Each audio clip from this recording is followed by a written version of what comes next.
안녕하세요. 사랑하는 남자친구와 결혼을 앞두고 있던 20대 후반의 여성입니다. 제가 과거형으로 표현하는 이유는 말하지 않아도 아시겠지요? 파혼했어요. 사귈 때는 자상하고 다정하기가 정말 하늘의 별도 따다 줄 것 같았던 남자친구가 본격적으로 결혼을 준비하기 시작하자 전에 없던 모습들을 보였거든요. 속된 말로 저를 다잡은 물고기라고 생각하기라도 했는지 말이에요. 변해버린 남자친구에게 크게 실망했고 똥인 걸 알게 된 이상 굳이 맛을 볼 필요는 없잖아요. 이미 헤어지긴 했지만 편의상 남자친구라 칭하겠습니다. 남자친구와 저는 친구의 소개로 만났어요. 결혼을 전제로 한 진지한 소개는 아니었고요. 쑥스러운 이야기지만 제가 워낙 낯도 많이 가리고 숫기가 없어서 대학교 때 선배 오빠랑 잠깐 사귀었던 걸 제외하곤 제대로 된 연애를 한 번도 해보지 못했거든요. 어려서부터 줄곧 친하게 지내온 친구는 그런 저를 딱하게 여겼던 모양이에요.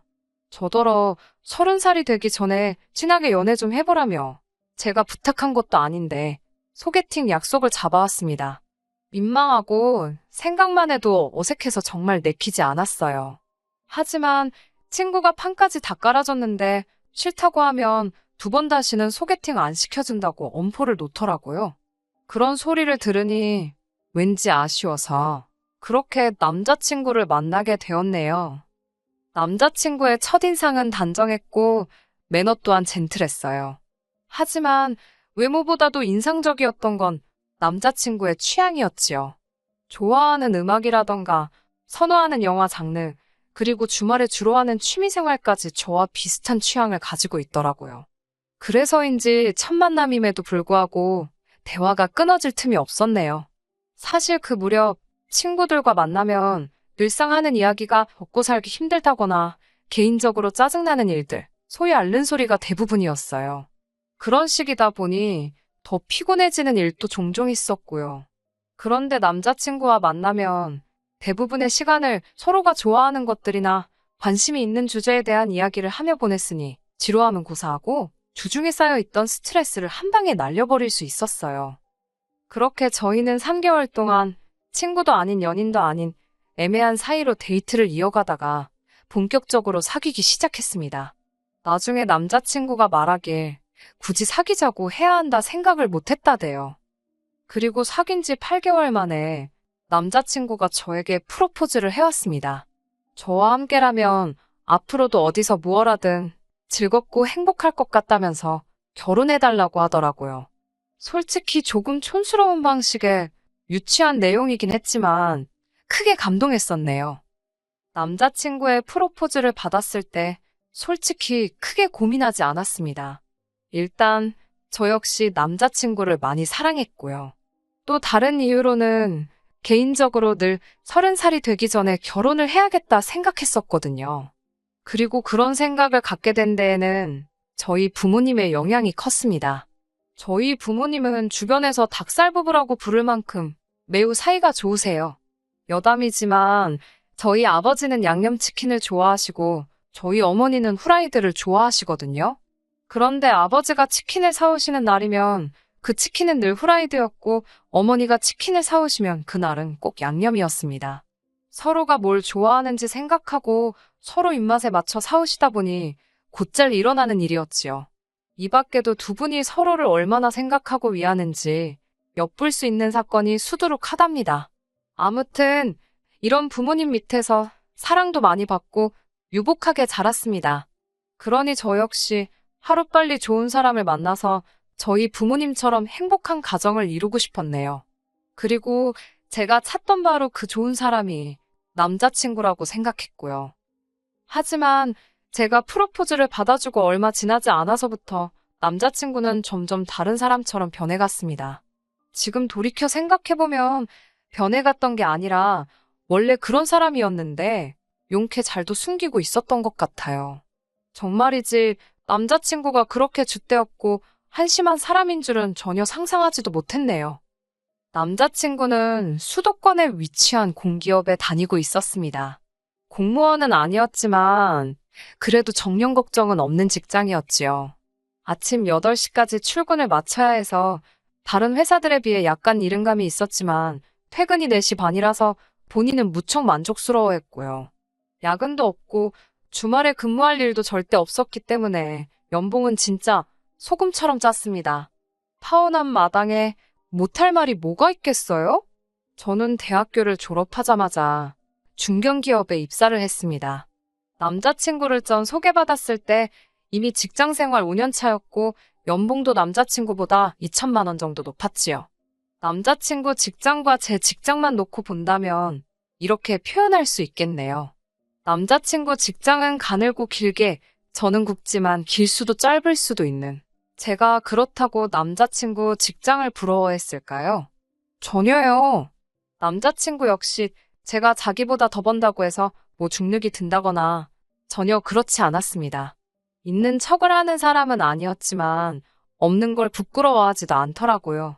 솔직히 어떤 때는 전혀 주저하지 않고 남에게 아쉬운 소리를 해대는 남자친구가 남사스럽기도 했어요. 그래도 그때야 제가 사랑에 눈이 먼 상태라서 귀엽다고 생각했어요. 참, 속도 없지요? 지금은 어떻냐고요? 그 상황이 떠오를 때마다 제 얼굴이 다 후끈거립니다. 구질구질하고 궁상 맞았던 건데 왜 그땐 그런 생각을 못했는지 스스로 황당하기까지 해요. 궁상하니까 남자친구 생일 선물 생각이 나네요. 남자친구와 저는 동갑내기입니다. 남자친구가 저보다 생일이 2주 빠르고요. 생일 이야기가 나와서 말인데 남자친구 부모님께 인사를 드리러 갔을 때였어요. 아무래도 나이가 동갑이다 보니까 데이트를 할 때는 서로 편하게 이름을 불렀거든요. 그런데 처음 인사를 드리러 가던 날이었어요. 문득 이름으로 불러도 괜찮을까 싶더라고요. 그렇다고 자기라고 하자니 그것도 어른들 앞에선 좋아 보일 것 같지 않고 결국 저나 남자친구나 적당한 호칭을 찾는 데는 실패했습니다. 그래서 서로 최대한 이름이나 호칭은 생략하고 적당히 운을 띄워서 대화를 하자고 입을 맞췄지요. 하지만 어머님 눈에 딱 걸렸더라고요. 어머님께선 저희더러 너네는 왜 서로 부르지를 않냐고 물어보셨어요. 제가 어떻게 둘러대기도 애매해서 그냥 웃어 보였습니다. 그러자 어머님께선 저더러 남자친구에게 오빠라고 하라셨습니다. 생각지도 못한 어머님의 말씀에 순간 당황스럽더라고요. 그래도 저희가 동갑인데 오빠라고 부르는 건 좀 이상한 것 같다고 솔직히 말씀드렸네요. 그러자 어머님께선 아무리 그래도 아내 될 사람이 남편 될 사람 이름을 함부로 부르냐입니다. 제가 그러면 남자친구가 기가 눌려서 밖에 나가서 큰일을 못한다나요? 저는 어머님께 그래도 오빠는 아닌 것 같다고 적당한 호칭을 만들어 보겠다 했습니다. 하지만 어머님께선 계속해서 오빠라고 부르라며 그래야 윗사람에 대한 존경심도 생기고 한다나요? 어머님은 학교 선생님이셨기에 더욱더 그런 식의 고리타분하고 비논리적인 사고방식을 가지고 계실 거라곤 상상을 못했습니다. 그리고 옆에서 이 모든 대화를 가만히 듣고만 있던 남자친구가 그러더군요. 그냥 자기 이름이 원래 오빠라고 생각하랍니다. 이건 또 무슨 말 같지도 않은 소린지 대꾸할 힘도 없어서 그냥 어머님께 알아서 하겠다고 했어요. 아마 이때부터 어머님께 미운 털이 박혔던 모양입니다. 처음 인사를 드리러 갔던 날은 남자친구의 생일 다음 날이기도 했습니다. 남자친구의 생일은 금요일 저녁이었는데 제가 야근이 있어서 만나지를 못했어요. 남자친구는 자기 친구들하고 모여서 생일 축하를 한다고 했고요. 상황이 그렇다 보니 생일 선물을 준비해두긴 했지만 주지는 못한 채로 어머님 아버님 댁에 가게 되었습니다. 상견례 전이기는 했지만 며느리감으로 인사를 드리러 가는 날이었으니 빈손으로 갈 수는 없잖아요. 그래서 백화점에서 한우 세트를 사들고 찾아뵙게 되었지요.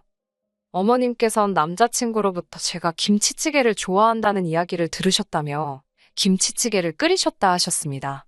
솔직히 이때 조금 황당했어요. 김치찌개를 좋아하는 건 남자친구예요. 남자친구가 김치찌개를 좋아하는 걸 알고 있었으니까 데이트할 때도 주로 남자친구가 좋아하는 김치찌개를 먹었던 거지. 저는 김치찌개는 무슨 김치도 잘 안 먹습니다. 그래도 뭐 누가 강요해서 한 배려도 아니고 제가 남자친구를 사랑해서 제가 원해서 했던 배려였으니 남자친구가 잘못 알고 있었다고 해서 남자친구 탓을 할 생각은 없었어요. 하지만 저도 사람이다 보니 서운한 마음이 드는 건 어쩔 수 없었지요. 4인용 식탁이었는데 식탁의 한쪽 면이 벽에 딱 붙어 있었어요. 즉, 4명 중 2사람은 안쪽으로 들어가 앉아 있어야 했고 바깥쪽 사람이 비키지 않으면 들어왔다 나갔다 하기가 쉽지 않은 구조였지요. 제 맞은편에 아버님과 어머님이 앉아 계셨고 저와 남자친구가 나란히 앉아 있었습니다. 남자친구는 키가 190cm에 몸무게가 100kg 가까이 됩니다. 그렇다 보니 키 160cm에 48kg인 저는 벽과 남자친구 사이에 낑겨 있었다고 표현하면 적당하겠네요. 김치찌개 맛은, 이제 진짜 제가 못할 말이 뭐가 있겠어요? 맛없었어요. 김치찌개가 맛없기가 쉽지 않은데 진짜 맛이 없었습니다. 돼지 냄새도 풀풀 나고 남자친구 입에야 어땠을지 몰라도 전 밥 한 그릇 비우는 것도 고역이었어요. 남기고 싶은 마음이 굴뚝 같았지만 그래도 그건 예의가 아니다 싶어 퍼주신 한 그릇은 어떻게든 싹싹 비워냈습니다. 그런데 어머님께서 더 먹을 거냐고 물어보시더라고요. 순간 어른들은 복스럽게 먹는 사람을 좋아한다는 말이 머릿속을 퍼뜩 스쳤고 저는 더 먹겠다고 했습니다. 어머님께서 제 국그릇을 달라고 손을 내미셔서 제 국그릇을 내드렸고요. 그런데 이 일로 뒤에서 가루가 되게 까일 줄은 상상도 못했습니다.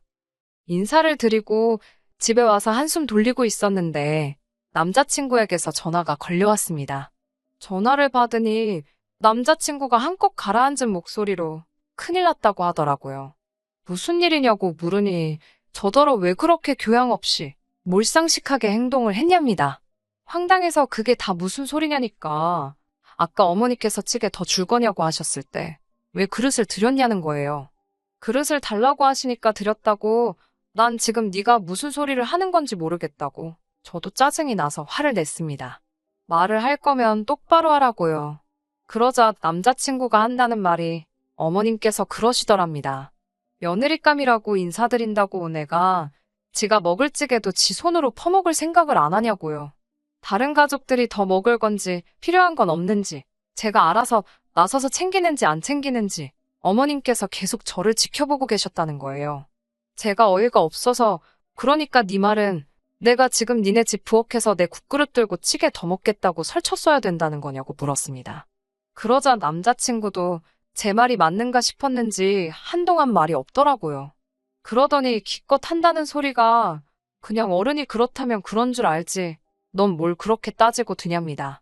아까도 오빠 소리 하라고 하면 그냥 내하고 어머님이 보실 때 하는 척만 하면 되는 걸 그렇게 안 한다고 뻗팅기더니 지금도 보랍니다.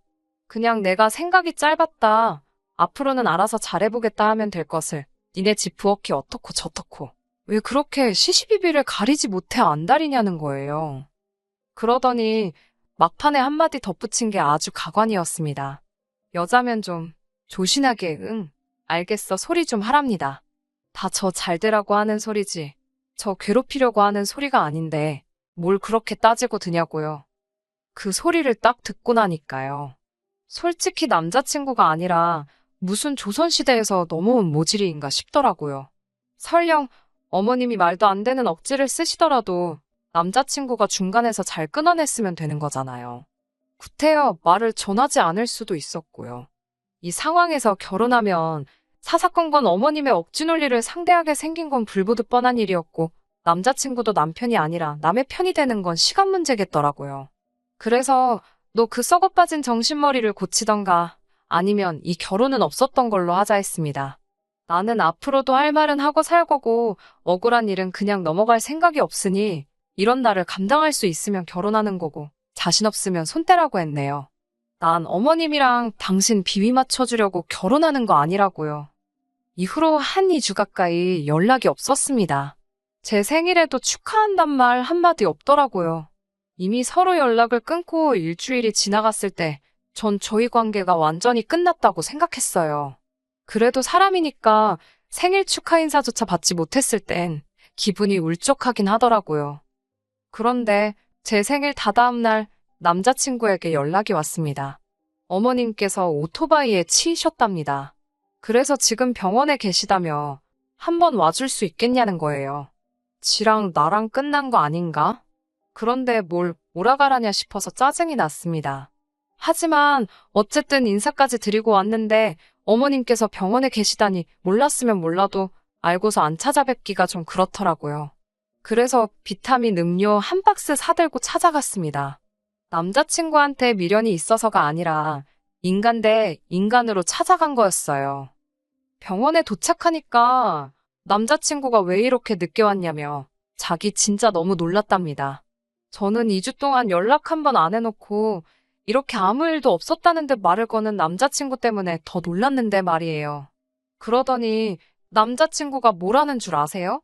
자기 어머니가 지금 옆에서 심부름해줄 사람이 필요하답니다. 화장실도 혼자 못 가셔서 자리에서 일을 보시거나 아니면 누가 같이 가서 바지 내려드리고 그런 걸 해야 하는데 자기는 아들이라서 못하지 않냐입니다. 그러면서 그걸 저더러 하래요. 저는 같은 여자니까 쉽지 않냐고요. 제가 어이가 없어서 나더러 지금 어머님 대소변 받아들이라는 거냐고 물었습니다.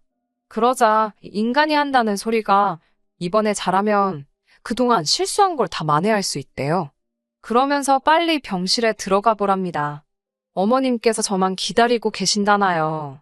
진짜 어이가 없고 이 인간이 나를 뭘로 보고 이러나 싶더라고요. 비타민 음료까지 사들고 간 내가 미친 엑스다. 별의별 생각이 다 들더라고요. 남자친구에게 아무래도 내가 잘못 온 것 같다고 나는 인사나 드리러 온 거지 무슨 병수발 들러온 것도 아니고 어머님한테 잘 보이고 싶은 생각도 전혀 없다 했습니다. 그리고 나만 어머님한테 점수 깎였냐? 너도 너희 엄마도 나한테 점수 오지게 깎였다고도 말해줬지요. 무슨 너희 부모님한테만 며느리감 고르는 선택권 같은 게 있는 줄 아냐고. 나도 내 시댁을 고르는 자유가 있다고 탁 사붙여 버렸네요. 그 말을 끝으로 딱 뒤돌고 병원을 나오려는데 남자친구라는 인간이 한다는 소리가 그러면 알겠답니다. 지난번 자기 생일 때 선물 안 주지 않았냐면서 어머님 대소변 수발 들어드리는 걸로 생일 선물 퉁치재요. 진짜 뭐 이런 XX가 있나? 너 나한테 뭐 맡겨놨냐고 생일 선물 같은 소리 한다고 니네 엄마 아픈데 아들이란 자식이 나와서 헛소리나 하고 있고 너 낳고 미역국 먹었을 네 엄마가 불쌍하다고 아주 온갖 욕을 귀에 때려박아주고 왔네요. 넌 뭐 손이 없냐 발이 없냐 그리고 간병인이 필요하면 불러 돈 주고 부르라고 아주 병원이 떠나가라 악다구니를 쓰니까 지도 귀까지 벌게 져서는 솔직히 소리 지른 저도 잘한 건 없지만 쪽팔리기도 했지만 속은 후련합니다. 그게 남자친구와 저희 마지막 만남이었어요. 이후로 듣기로는 어머님의 부상이 생각보다 심해서 한 6개월은 꼼짝없이 병원에 계셔야 한다나 봐요. 잘난 아드님께서 뭐 어떤 방법을 찾아도 찾지 않았겠어요? 관심 전혀 없고요. 까딱하면 결혼도 하기 전에 며느리감이라고 못 볼 꼴 별의별 꼴 다 볼 뻔했는데 잘 됐다 싶지요. 조상신이 저를 도와주셨다 싶고요. 진짜 언제가 될진 모르겠지만 만약 저에게 다시 한번 사랑의 기회가 온다면 최소한 3년은 만나보려고요. 끝까지 들어주셔서 감사합니다. 오늘의 사연은 여기까지입니다.